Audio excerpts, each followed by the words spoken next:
Sometimes characters from popular franchises can go through a big change before perfecting their style, and things that we don't know about characters that we love and recognize today has gone through a few makeovers and tweaks. Sometimes some characters that we know today may have been unrecognizable from their first appearance way back then, which is why today we're counting down the top 5 beloved characters that went through dramatic changes.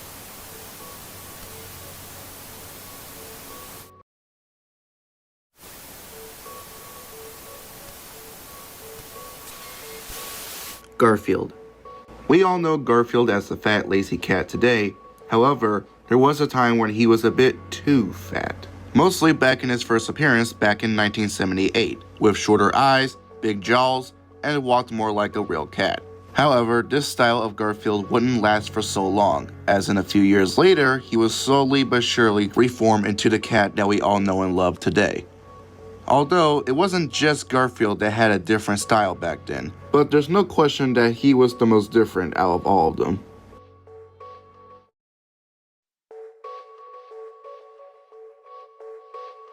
Snorky.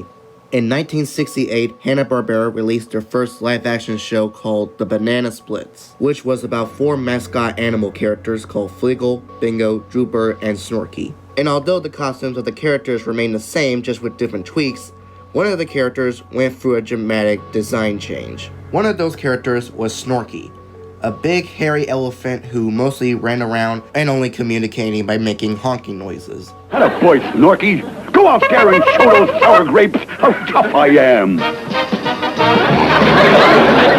However, this design of the character wouldn't last for so long, as in Season 2, he was completely rebuilt as being less fluffier, exposing more of his eyes, and having a yellow and green vest on. According to Snorky's original performer, he explained that the costume was changed due to the first one being incredibly heavy to perform in, which, yeah, it does look kinda difficult with all those hairs.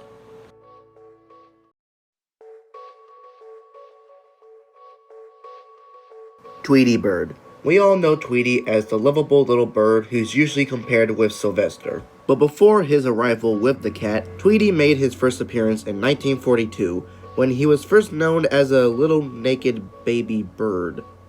And also sadistic.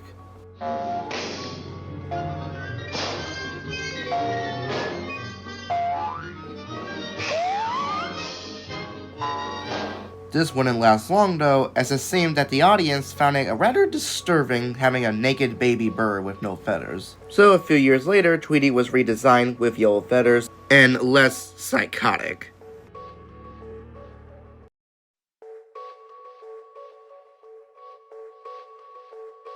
Oscar. In 1969, Sesame Street premiered on our television sets, and with a popular children's series, there were popular characters known as Big Bird, Ernie and Bert, Cookie Monster, and Grover. However, for a show like this to last for many decades, some characters would look a bit different from how we see them today, and none were more different than Oscar the Grouch, who in his first appearance was completely orange, but still had his grouchy personality. Oscar, come on out. What? Come on out, say hello to Sally. Go away. Close my can lid there. You're letting all the fresh air and sunlight in. Boy, I hate that. By Season 2, he was rebuilt as green instead of orange to really suit his character, which seems to be the same color for a lot of grouchy characters.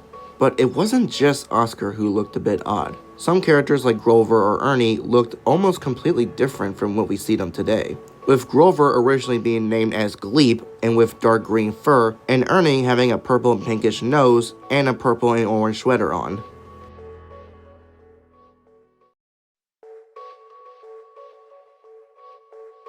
Trek. We all seen Trek as the big green smelly ogre that we all love. However, what you might not have known is that the movie was originally going to be a lot different from what we have today, with Trek originally being voiced by Chris Farley. No! I'm an ogre! Doesn't that bother you at all? Nope. Really? Really? Suit yourself. However, in 1997, Chris Farley would pass away due to a drug overdose, and so the role of Trek was replaced by Mike Myers, who at first did his normal voice, but then later decided to do a more Scottish accent for the character. Ever since then, the original scrap of the movie with Chris Farley has been completely locked up, but recently some early test animation has been found and been shared online, most known being the I Feel Good animation test from 1996. Although we got some clips from the animation test, the full film hasn't been released. But since we're getting this close into finding old lost Trek media, there might be a possibility that we might actually see it online. Although, I feel like maybe DreamWorks are hiding it as to pay respect to Chris Farley. And just think, if we actually had the Chris Farley movie, this would have been completely different.